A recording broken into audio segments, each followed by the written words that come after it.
It's almost the end of the semester. Hello, everyone.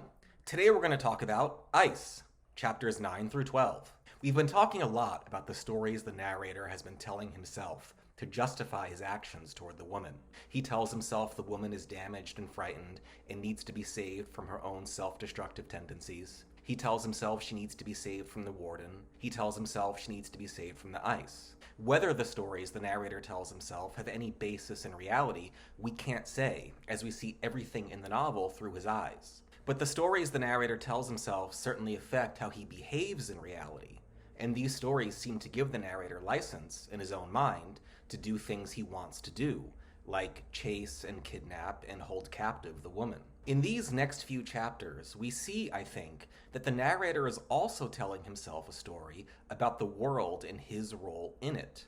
Again, this story might or might not be accurate, but this story too allows the narrator to behave in certain ways. The narrator tells us global conditions were worsening.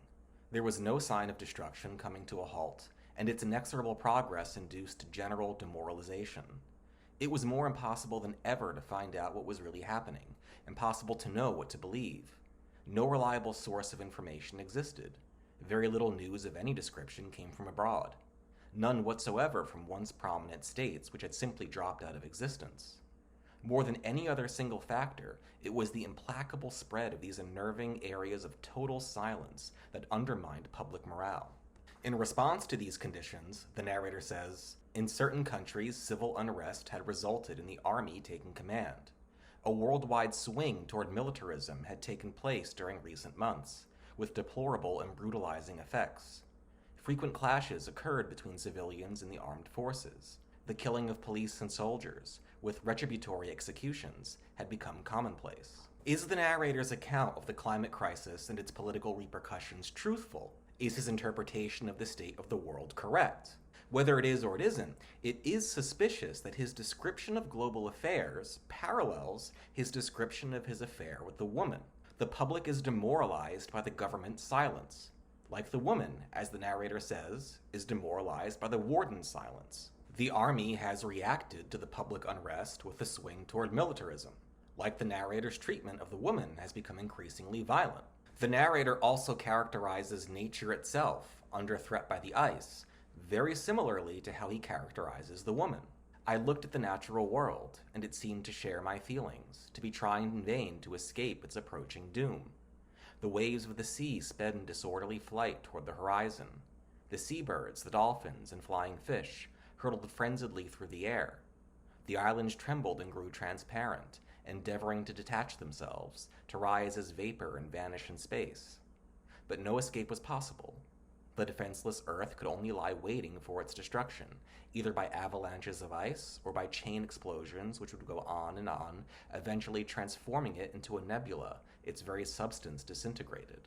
The narrator has previously described the woman as spending her entire life trying to escape an approaching doom, as taking off on disorderly flights like the waves and seabirds and dolphins, as trembling and her skin transparent like the islands, as utterly defenseless. Why does the narrator see the world and the woman like this, as defenseless and doomed? Why does he think the world and the woman both need to be saved or controlled by a violent force, like the military or himself?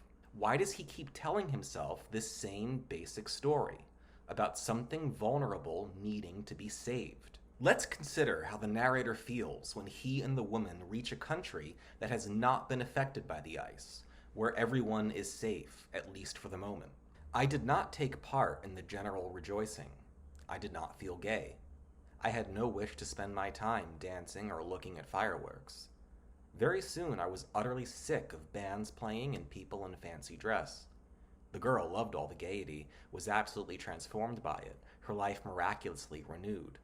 Her weakness and lassitude vanished. She rushed to the shops, bought clothes and cosmetics extravagantly, visited hairdressers, beauty parlors. She seemed a different person. No longer shy, she made friends with people I did not know, drew confidence from their approval, became independent and gay. I scarcely saw anything of her. Most of the time I had no idea where she was. She came to me only when she needed money, which I always gave her. For me, it was an unsatisfactory situation. I wanted to end it. Neither the woman nor the world itself appears to be in crisis here. The woman and everyone else seem to be happy. Everyone except the narrator, who wants to end this unsatisfactory situation. So why is this situation unsatisfactory to him? I could not remain isolated from the rest of the world. I was involved with the fate of the planet. I had to take an active part in whatever was going on. The endless celebrations here seemed both boring and sinister, reminiscent of the orgies of the plague years. Now, as then, people were deluding themselves. They induced a false sense of security by means of self-indulgence and wishful thinking. I did not believe for one moment they had really escaped. The narrator seems to want the world, like he wants the woman, to be in crisis. When the woman does not seem to be in danger, she is confident and independent, and does not seem to need the narrator. When the world is safe from the ice, it does not seem to need military officials like the narrator. And the narrator no longer feels like he is involved with the fate of the planet. Crisis gives the narrator a sense of authority. When the world and the woman appear to be in crisis, the narrator feels important. He can tell himself he has to do certain things, even if those things are against the will of the woman or anyone else. Danger increases his self-regard. Safety threatens it.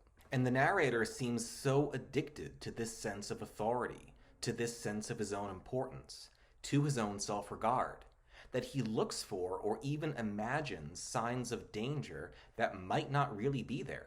I observed the weather carefully. It was fine and warm, but not warm enough. I noted particularly how the temperature fell after sunset, producing a definite chill. It was a bad sign. The narrator leaves the country where the woman and everyone else seem to be safe and happy. He feels pointless and ordinary and powerless, no more important than anyone else, and it seems he can't stand that. He goes to the country where he studies lemurs, and he won't let himself feel safe and happy there either. Instead, he tells himself the world is in greater danger than ever and becomes a mercenary. It did not seem to matter what I did now. I was committed to violence and must keep to my pattern. I managed to reach the mainland where guerrilla fighting was going on, and, indifferent to everything, joined a company of mercenaries in the pay of the West. We fought in the marshes, in the delta of a tidal river with many mouths, thigh-deep in mud most of the time. More men had been lost in the mud than through enemy action when finally we were withdrawn.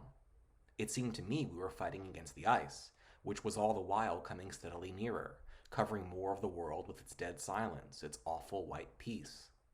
By making war, we asserted the fact that we were alive and opposed the icy death creeping over the globe. We see here really clearly how damaged and destructive and self-destructive the narrator is. The narrator feels he is alive, important, purposeful, self-confident, only when he is making war, only when he is in conflict with something or someone, and he is willing to commit acts of violence on either a global or a personal level so that he can feel what he refers to as alive. We cannot be certain whether any of the stories the narrator tells us are true. We cannot be certain to what extent the woman or the world are really under threat. The only threat in this novel that we can be absolutely certain about is the threat posed by the narrator, by the person who is telling us these stories.